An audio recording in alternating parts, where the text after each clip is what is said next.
Welcome to my YouTube channel. Today we are going to discuss some questions on trigonometry ratio. In the previous video we have discussed what are the trigonometry ratios, है ना। तब हम लोग 6 trigonometry ratios के बारे में पढ़े थे। पहला होता है साइन थीटा जो परपेंडिकुलर बाय हाइपोटेनस होता है, दूसरा होता है कॉस थीटा जो कि बेस बट्टा हाइपोटेनस होता है, तीसरा होता है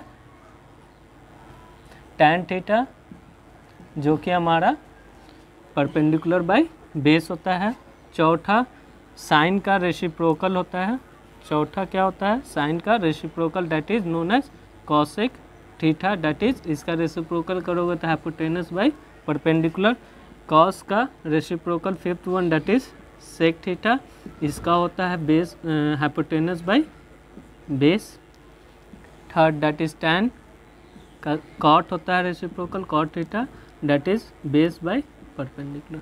इन ट्रिग्नोमेट्री रेशियो पे बेस्ड हम लोग क्वेश्चन कुछ किए थे प्रीवियस वीडियो में। इस वीडियो में हम सिर्फ क्वेश्चन करने जा रहे हैं, हम कुछ नया कंसेप्ट नहीं बताएंगे, ठीक है। देखोगे कुछ रिलेशंस भी हम लोग देखे थे, रिलेशंस बिटवीन ट्रिग्नोमेट्री रेशियोज, है ना। तो क्या क्या रिलेशन था, पहला रिलेशन हम लोग देखे थे कि टैन थीटा को क्या लिख सकते हैं, टैन थीटा को हम लोग sine theta by cos theta लिख सकते हैं। दूसरा चीज़ हम देखे थे कि कॉट थीटा को हम क्या लिख सकते हैं, तो कॉट थीटा को हम लोग cos theta by sine theta लिख सकते हैं।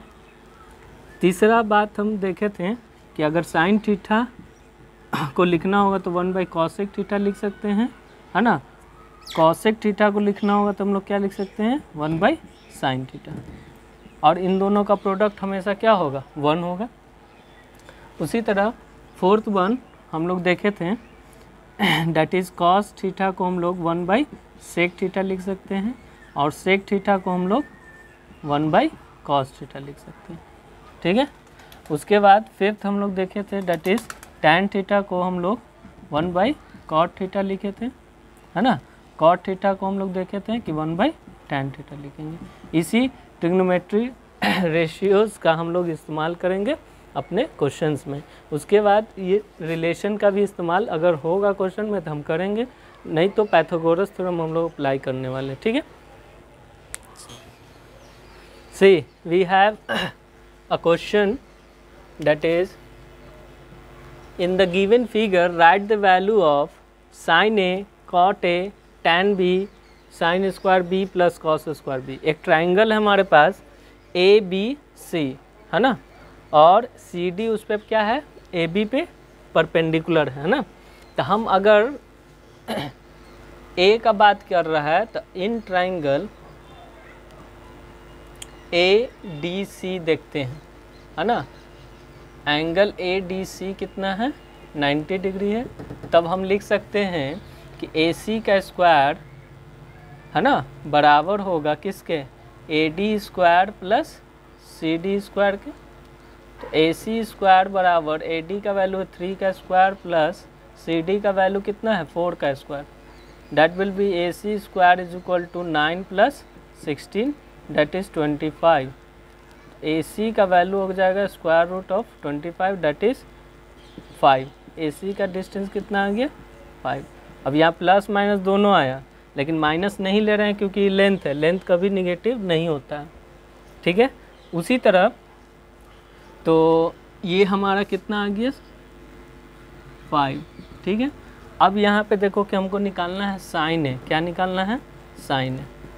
तो साइन ए निकालने के लिए ये एंगल पूछ रहा है ना, तो परपेंडिकुलर यह है हाइपोटेनस ये है, तो क्या हो जाएगा 4/5। दूसरा हमसे पूछ रहा है that is cot A, cot A, तो कॉट ए मतलब ये, तो कॉट ए का वैल्यू होता है बेस बाय परपेंडिकुलर, बेस हमारा कितना है 3 है, परपेंडिकुलर कितना है 4 है, ये हो गया। अच्छा अब हम ट्राइंगल लेते हैं B D C, angle B D C is equal to 90 degree, ठीक है। तो B C square is equal to B D square plus C D square होगा। तो ये वैल्यू कितना हो गया 6 का स्क्वायर प्लस 4 का square that will be 36 plus 16 that is 52। मतलब B C is equal to square root over 52। तो इसको 13 इंटू हम 4 लिख सकते हैं √ओवर, तो ये हो जाएगा 2√13। BC का वैल्यू कितना आ गया 13। अब हमसे क्या पूछ रहा है question number 3, that is tan B। तो tan B is equal to क्या लिख सकते हैं, ये एंगल का पूछ रहा है ना रेशियो, तो इस एंगल का रेशियो हम देखेंगे परपेंडिकुलर बाय बेस। परपेंडिकुलर 4 है, अब बेस कितना है 6 है, ठीक। तो ये इसको हम लिख सकते हैं 2/3। फोर्थ हमारा है sine square B plus cos square B। देखो साइन का वैल्यू कितना है, साइन B का वैल्यू निकालना है। Sine B is equal to perpendicular that is 4 और हाइपोटेनस डेट इज़ 2√13, ठीक। उसी तरह हम कॉस का भी निकाल लेंगे। Cos B is equal to, cos हमारा होता है बेस डेट इज़ 6 और हमारा 2√13। तो इसका वैल्यू हम पुट यहाँ कर देंगे, डेट इज़ 4/2√13 का होल स्क्वायर प्लस 6 2√13 का होल स्क्वायर। तो इसको हम लिख देंगे 16 divided by 2 into 13 26 plus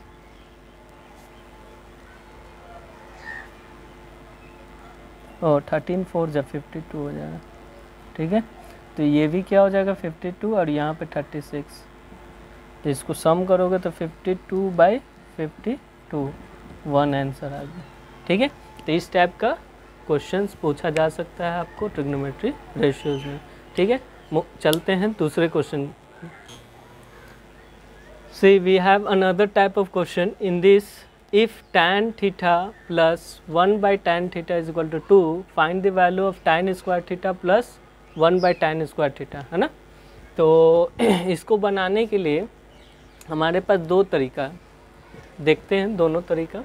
first method कि सिंपली हम लोग tan theta plus 1/tan theta is equal to 2, ये दिया हुआ है सिंस इट इज़ गिवन, है ना।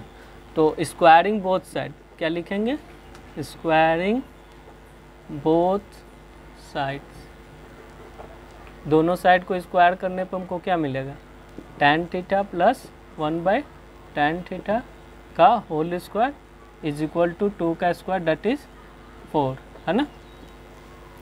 इसको हम लिख सकते हैं tan square theta plus 1/tan square theta, है ना, plus 2 into tan theta into 1/tan theta is equal to 4। tan theta cancel out हो गया, तो ये क्या बचा, tan square theta plus 1/tan square theta, अब प्लस 2 है is equal to 4। This can be written as tan square theta plus 1/tan square theta is equal to 4 minus 2 that is 2, ठीक है। इसका अल्टरनेटिव मेथड भी है हमारे पास। देखोगे अगर हम लिखें कि tan theta plus 1/tan theta is equal to 2 है, तो इसको हम लिख सकते हैं tan थीटा का स्क्वायर, है ना, ये लिखाएगा प्लस, फिर से एलसीएम लेंगे tan थीटा, तो ये हो जाएगा tan square theta plus 1 is equal to 2। This can be written as tan square theta plus 1 is equal to 2 tan theta, tan square theta, ठीक है, minus 2 tan theta plus 1 is equal to 0। See, this can be written as tan theta minus 1 का whole square, है ना। अब यहाँ पे हमको क्या गिवन है, इक्वल टू 0, तो tan theta minus 1 is equal to 0। tan theta का मान कितना आ गया 1, tan थीटा का वैल्यू कितना आ गया 1। अब हम क्या करेंगे कि tan square theta plus 1/tan² निकालना है ना, तो वैल्यू पुट कर देंगे 1 का स्क्वायर प्लस 1/1 का स्क्वायर, दैट विल बी 1 + 1 = 2। ये अल्टरनेट मेथड हो गया इसी क्वेश्चन का। एक क्वेश्चन लास्ट क्वेश्चन हम लोग देखेंगे इस वीडियो में, ठीक है। If 3 cos theta minus 4 sin theta is equal to 2 cos theta plus sin theta, then find the value of tan theta. tan theta का वैल्यू क्या होगा ये बताना। 3 cos theta minus 2 cos theta is equal to sin theta, ये इधर जाएगा तो कितना हो जाएगा प्लस 4 sin थीटा, ठीक है। यहाँ तक क्लियर है। इसको क्या लिख सकते हैं 1 cos theta is equal to 5 sin theta, dividing both side by cos theta.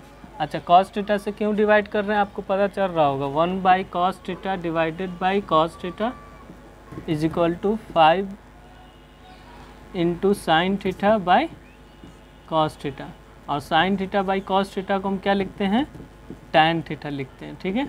और ये कैंसिल आउट होके 1 बच गया, तो हमारा 1/5 इज इक्वल टू क्या हो गया tan थीटा। तो tan थीटा का वैल्यू क्या हो गया 1/5, ठीक है। इसी तरह इस क्वेश्चन के बाद इस वीडियो को हम समाप्त कर रहे हैं। I hope you like the video and please subscribe the channel and share to your friend. Thank you class.